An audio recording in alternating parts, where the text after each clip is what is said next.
بسم اللہ الرحمن الرحیم الحمدللہ رب العالمین والصلاة والسلام علی اشرف الانبیاء و خاتم المرسلین اما بعد۔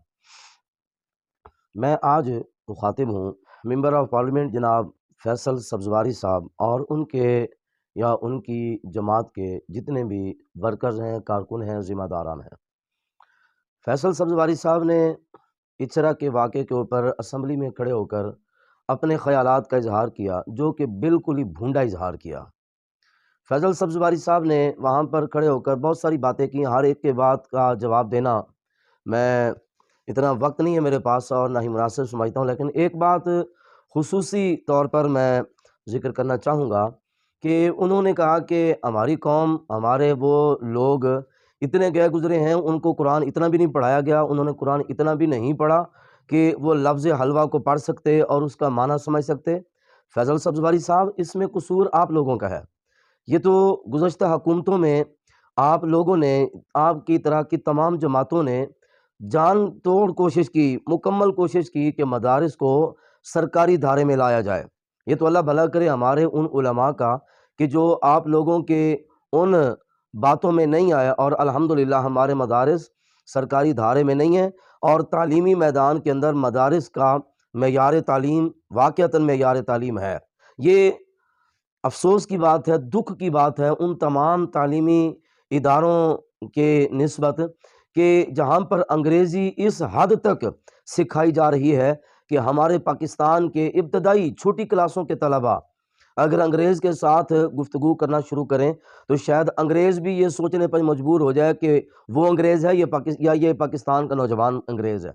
اتنی فاسٹ انگریزی سکھائی جا رہی ہے، اور شرم کی بات ہے، ڈوب مرنے کا مقام ہے فیصل سبزواری صاحب کہ ہمارے کالجوں میں، یونیورسٹیوں میں، پرائیویٹ یا سرکاری سکولوں میں، پرائمری تک کے سکولوں میں بھی قرآن پاک کی تعلیم کا اتنا ناقص انتظام ہے کہ ہمارے معاشرے کے بچے ایک عام لفظ وہ بھی سمجھنے سے قاصر ہیں۔ شرم آنی چاہیے ایسے نظام تعلیم کو چلانے والوں پر۔ ایک بات۔ دوسری بات یہاں پر یہ ہے کہ آپ نے وہاں پر جس انداز سے گفتگو کرتے ہوئے کہا اور طنزیہ طور پر کہا کہ وہ لفظ تھے، کیا ہو گیا تھا؟ یہ آپ کہہ رہے ہیں کہ کیا ہو گیا تھا؟ جتنا آپ نے محنت کوشش کی اسمبلی کی سیٹ حاصل کرنے کے لیے، حلال یا حرام طریقہ کی جان پہچان کیے بغیر، سچ اور جھوٹ کی پہچان کیے بغیر، اور جس طرح آپ لوگ عوام کا مینڈیٹ چوری کر کے یہاں پر آئے ہیں، وہ تو آپ لوگوں کے اندر شرم حیا کے نام کی کوئی چیز ہی نہیں ہے نا۔ اگر آپ کے اندر تھوڑا سا کوئی اسلام کے لحاظ سے غیرت اور شرم اور حیا کا مادہ ہونا تو آپ وقت نکال کر شریعت کا بھی مطالعہ کیا کریں۔ آپ کو یاد رہنا چاہیے کہ ہم جس شریعت کے تابع ہیں وہ شریعت اسلامی ہے، وہ شریعت محمدی ہے، وہ شریعت مصطفی ہے۔ شریعت اسلامی کے اندر صرف اور صرف قرآن پاک کا احترام لازم نہیں ہے، شریعت اسلامی کے اندر حروف کا بھی احترام لازم ہے۔ اگر کاغذ کے اوپر الف با تا سا یہ حروف لکھے ہو نا، اور وہ ورقہ زمین کے اوپر پڑا ہو اور اس کو نہ اٹھایا جائے تو وہ بھی بے ادبی تصور کیا جاتا ہے۔ آپ کہاں کی باتیں کر رہے ہیں؟ اور رہا یہ معاملہ کہ آپ نے لفظ حلوہ کے اوپر بہت سارے نامناسب رویے میں بات کی، تو یاد رکھیں کہ وہ عربی کا رسم الخط ہے سبزواری صاحب، وہ عربی کا رسم الخط ہے جس رسم الخط کے اندر قرآن پاک عموماً لکھا جاتا ہے، کلمات طیبات لکھے جاتے ہیں، احادیث مبارکہ لکھی جاتی ہیں۔ یہ وہ رسم الخط ہے جس رسم الخط میں مدارس اور مساجد کی دیواروں پر قرآنی آیات، احادیث مبارکہ، صحابہ کرام اور اہل بیت اطہار کے اسماء گرامی لکھے جاتے ہیں۔ لیکن آپ کو یہ اس بات سمجھانا بھی فضول ہے، پتہ نہیں آپ کس دور میں کبھی مسجد میں گئے بھی ہوں گے یا نہیں گئے ہوں گے۔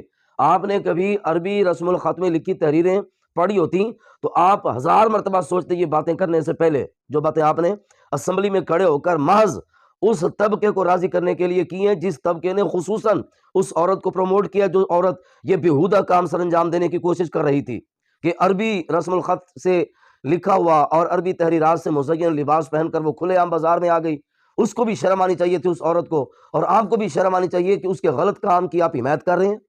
آپ کو پتہ ہونا چاہیے کہ اسلام کے اندر ہر اس چیز کا احترام بتایا گیا ہے جو چیز کسی بھی اچھی نسبت کی حامل ہو۔ حدیث مبارک میں ہے، حضرت سیدنا عمر بن خطاب رضی اللہ تعالی عنہ، آپ ایک مرتبہ مدینے کی گلیوں میں گشت فرما رہے تھے، ایک لونڈی آ گئی سامنے سے، اس لونڈی نے مکمل آزاد عورتوں والا لباس پہنا ہوا تھا، اب یہ واقعہ سننے سے پہلے بھی مسئلہ سمجھ لیں، ورنہ آپ جیسے جاہل لوگ تو اس میں سے بھی غلطیاں نکالیں گے۔ شریعت کے اندر آزاد عورت کا لباس اور ہے، لونڈی کا لباس اور ہے۔ حالانکہ جنس کے لحاظ سے لونڈی بھی ایک عورت ہے، آزاد عورت بھی ایک عورت ہے، لیکن شریعت نے دونوں کے احکام میں فرق رکھا ہے۔ ہر طرح کے احکام میں آزاد اور لونڈی کے احکام میں فرق ہے عورتوں میں۔ اسی طرح لباس کے لحاظ سے بھی فرق ہے۔ اور ابتداء اسلام میں جب خواتین لونڈیاں ہوا کرتی تھیں، اس وقت یہ فرق لازم تھا کہ لونڈی والے لباس میں رہے اور آزاد والے لباس میں رہے۔ آزاد عورت کا پورا لباس ہوتا تھا، مکمل جسم ڈھانپا ہوتا تھا، اور لونڈی کا جسم مکمل ڈھانپا نہیں ہوتا تھا۔ ایک عورت آ رہی تھی، اس نے مکمل لباس آزاد عورتوں والا پہن رکھا تھا۔ حضرت عمر بن خطاب رضی اللہ تعالیٰ عنہ نے جب اس کو دیکھا تو اس کو ڈانٹا، درہ مارا، اور بہت سخت جملے۔ حضرت سیدنا عمر بن خطاب رضی اللہ تعالیٰ عنہ آپ نے بول کر فرمایا کہ تجھے شرم نہیں آتی؟ تو آزاد عورتوں سے مشابہت اختیار کرتی ہے۔ یہاں سے پتہ کیا چلا کہ ایک لونڈی کا آزاد عورت کے ساتھ مشابہت اختیار کرنا یہ آزاد عورتوں کی توہین ہے۔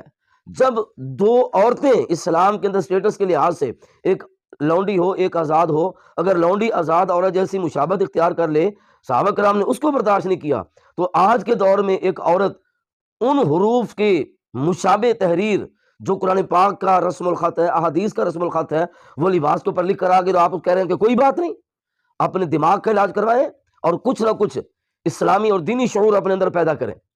اسی طرح کچھ ایسی چیزیں بھی ہیں کہ جن کی نسبت اگر برے کے ساتھ ہو تو اس کو اسی کے ساتھ ہی شمار کیا جاتا ہے۔ بخاری شریف کے اندر حدیث پاک ہے، حضرت سیدہ طیبہ طاہرہ ام المومنین ام عائشہ صدیقہ رضی اللہ تعالی عنہا کی حجرہ مبارکہ میں نیزہ پڑا ہوا تھا، نیزہ تھا یا نیزے تھے۔ سوال کیا گیا کہ اماں جی آپ خاتون ہیں، عورت ہیں، عورتوں کے پاس گھروں میں یہ جنگی آلات اور اسلحہ جو کہ جنگ میں استعمال ہوتا ہے، آپ کو اس کی کیا ضرورت ہے؟ حضرت ام عائشہ صدیقہ رضی اللہ تعالیٰ عنہ فرمانے لگی کہ میں جنگیں تو نہیں لڑتی، لیکن میرے کمرے میں چھپکلیاں آ جاتی ہیں، میں نے یہ نیزہ چھپکلیوں کو مارنے کے لیے رکھا ہوا ہے۔ پوچھا کہ اماں جی چھپکلیاں مارنا جائز ہے؟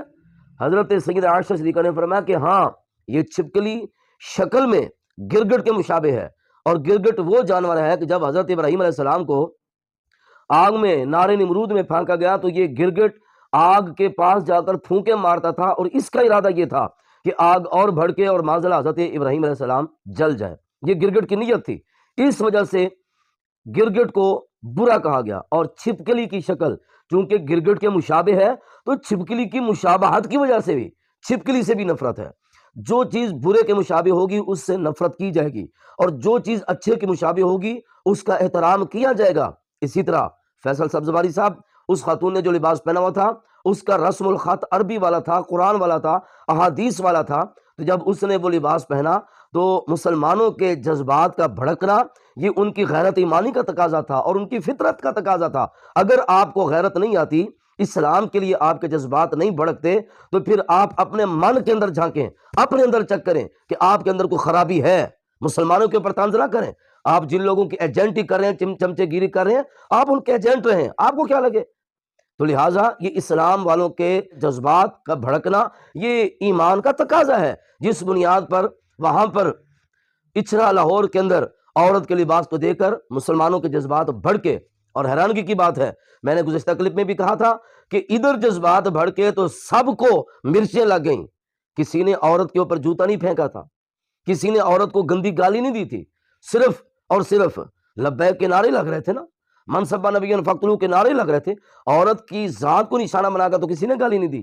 لیکن اس کے مقابلے میں خیبر پختونخوا اسمبلی کے اندر آپ دیکھیں تو آپ کے اندر اگر غیرت ہوئی نا تو امید ہے کہ آپ کا سر شرم سے جھک جائے گا۔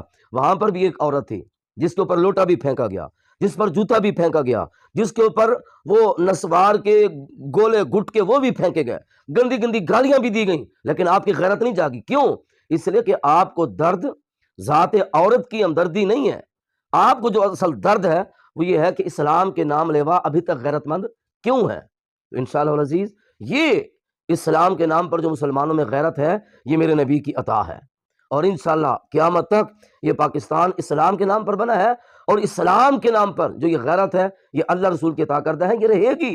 اور میں بتاتا چلوں کہ اگر اچھے کے ساتھ نسبت ہو تو اس کا احترام کتنا ضروری ہے، اس کی قدر و منزلت کتنی ہونی چاہیے۔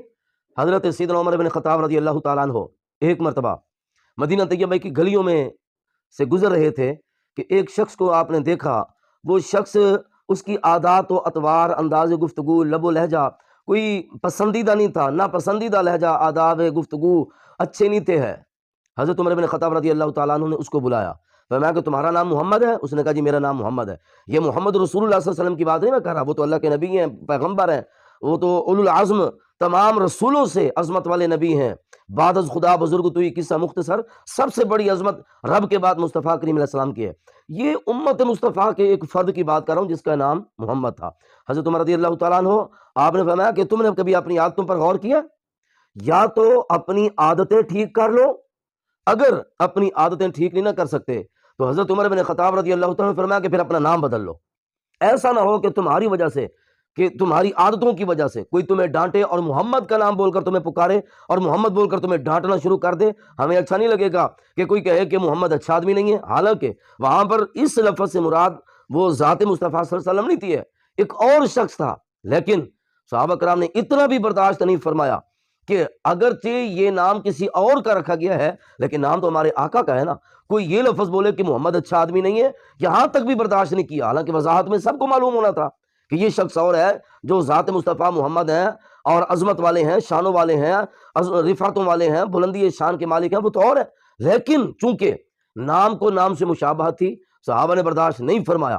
تو میں بتانا یہ چاہتا ہوں کہ اپنے عقل کا علاج بھی کروائیں، کچھ دینی مطالعہ بھی کریں، صرف انگریزوں کی چمچے گیری نہ کریں، اپنی شریعت، اپنے دین، اپنے اسلام کا مطالعہ کریں، آپ کو پتہ چلے کہ آپ نے بولنا کیا ہے اور وہاں پر کھڑے ہو کر پیغام کیا دینا ہے۔ کب تک چمچے گیری کرو گے؟